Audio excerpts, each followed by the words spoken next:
What are some of your favorite dunk contest memories? Yo, I mean, first of all, I gotta say, I love the All-Star Weekend, dude. Like, if you know nothing about the NBA, don't watch anything. You could just watch the All-Star Weekend and be entertained, man. It's 3 days of entertainment, free entertainment. Well, whatever, if you pay for cable, but that's another story, you know. Like the dunk contest too, man. I love the 3-point. I love the skills. I even love the celebrity game, like the night before, because it's just fun to watch. Yeah. But the dunk contest to me was like the main event before the main event. You know what I mean?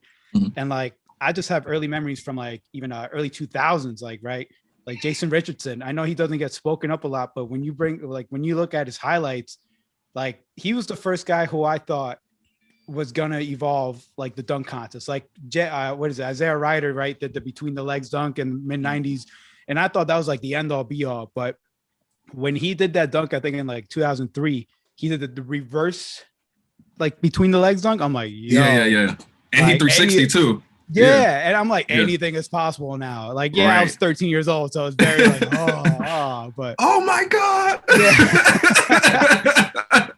bro, that's like one of my earliest memories, man. And of course, like you can't not talk about the middle, like Nate Robinson, Dwight Howard rivalry, man. But for me, Jason Richardson like changed the game in my world. Do you know what I mean? So I love like the early 2000s, and I think. Oh yeah, that's what it was. Okay, so he won 2 years in a row. In the third year, he could have been the three-peat, but he lost a whack Fred Jones decision. Like Fred Jones did a dunk, it accidentally went in the hoop, and then Jason Richardson, all he had to do was like a simple windmill, simple something, but he missed all his finale dunks, and he got a 0 or like a whatever, and he lost. It was like I remember going to school the next day, feeling so like, or on Monday, and I'm like, oh man, that sucked. That was terrible. But besides that, man, Jason Richardson, I love like early. Of course, there's way better contests later on in the decade and even in the tens. But Jason Richardson was my earliest memory of the dunk contest, and oh man, it just hooked me from there on. That was 2003. We're in 2021 right now, so we're old. We're old. Yeah, not to date myself, but yeah. Right. All right. In recent memory, that 2016 dunk contest, Aaron Gordon, Zach LaVine. Oh yeah, classic. Aaron Gordon got robbed. Yes, he did.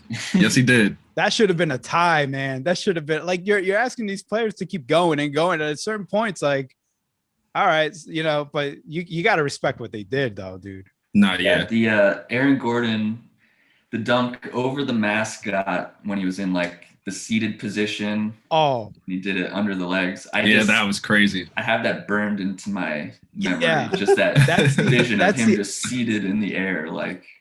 Bro, like I was watching the game with my wife, and that's the only dunk ever where I actually stood up and was like, oh shit. Yeah. You know, like everyone freaks out at these games, and like, yeah, you're at the All-Star game and everyone's like flipping out, blah, blah, blah. But like I'm in my living room, low key. You know what I mean? It's like around Valentine's Day. That's when the All-Star Weekend usually happens. And me and my wife are just watching. Yeah. And then that dunk happened, Casey. And I was like, oh, I stood up, man. It was the only dunk that's ever like made me do that. I'm like, I didn't know that shit was possible, man. Right. You're like, oh, like you're like scared like it happened. Like, what the hell? I couldn't believe it happened because he was spinning too, right? The mascot with the ball. Well, he was on a. The first one, the mascot was spinning, and then he grabbed the ball. And then the second one, the mascot was like holding the ball above his head, and he jumped over him and grabbed it. Yeah. And windmilled it, but underneath his legs, though. Like, that was crazy. Yeah, that was crazy. I was rewatching it last night, and just seeing people's reactions. Like, nothing gets a reaction like a dunk, like it's literally jaw dropping. That's what you see, like, in the background, just jaws on the floor. Yeah. Oh, yeah. Like, doing a sit-up in the air, doing a sit-up on the floor is hard enough. Now doing a sit-up, like, you know, that in midair is like, bro, and you dunking on that? Sit-ups and planks at the same time.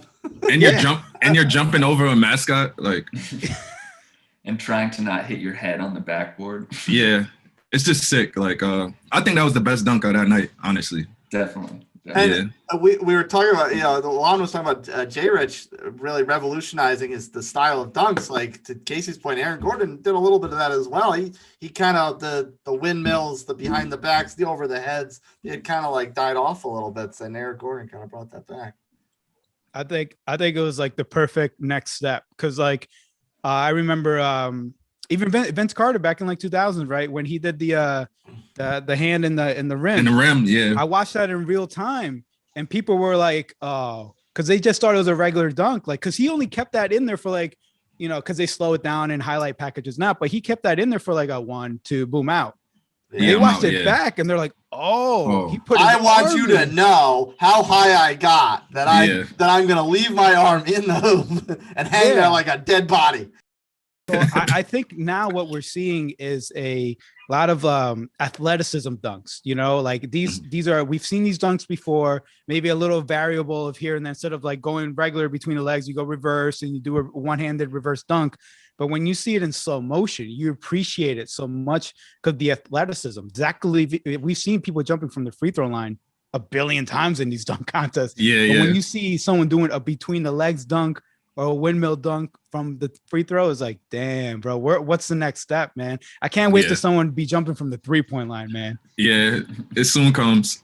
How do you feel about props, like people jumping over cars and stuff like that? I never really liked that. I never really liked it. Oh, John, the most notable car reference is quite the testy subject.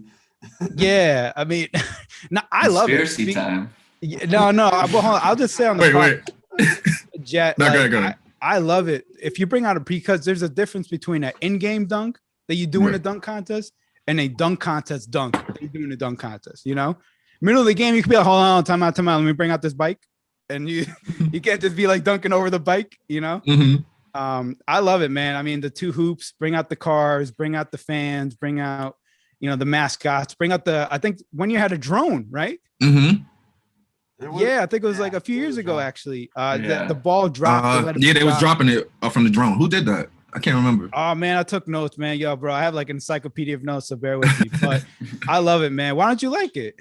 I don't know. I feel like, for me, like, I feel like it's a cop-out. Like, all right, yeah, you're going to jump over a car, but, like, you're jumping over a motorcycle. Like, anybody could jump over a motorcycle. What do you mean? No, stop right there. In the NBA? In the NBA, yeah. No. I can't jump over a motorcycle. I'm gonna ask Boban. Oh, Bobin. Whatever the big four guy. Yeah. He's not even going to jump. He's going to go like this and dunk it. I think it puts things into perspective. Like when you're jumping over a 7'5" taco fall. Yeah. It's impressive. I think that stuff is impressive, right? You jumping over Shaq, you jumping over someone taller than you, you know what I mean? But as far as like jumping over like a car, like who did the plane? Somebody jumped over a plane and broke the whole plane when they jumped over. I forgot who did it. Yeah, that was Derek Jones Jr. Yeah, that shit was corny, bro. Like it's corny. Like I hated it, but I feel like I like dunks that are just like very creative, and I like to see things that it's hard to say that I've never seen before, but along the lines of that, like make a variant of something like how Aaron did. I love that dunk contest. Like that's up there for me, like in my top 5.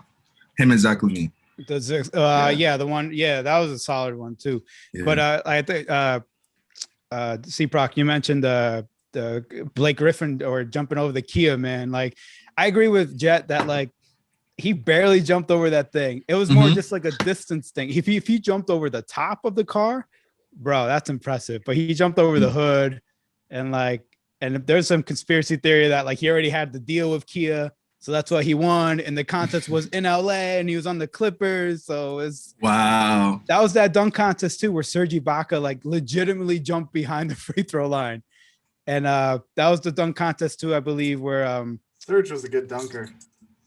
Yo, he was. That was the one too where he there was a whole. I love the theatrics too. I'm a sucker for that. You know what I mean? Yeah. I love that. And when like some kid came out in the corner, he's like, "I lost my little doll. Can you get it?" And Sergio's like, "Oh, that one right there." You know, terrible. Oh, terrible. Anyway, and so he dunks it, but then he grabs the plushie doll off the rim with his mouth, bro. Like, come on, man. That's sick. That's pretty good.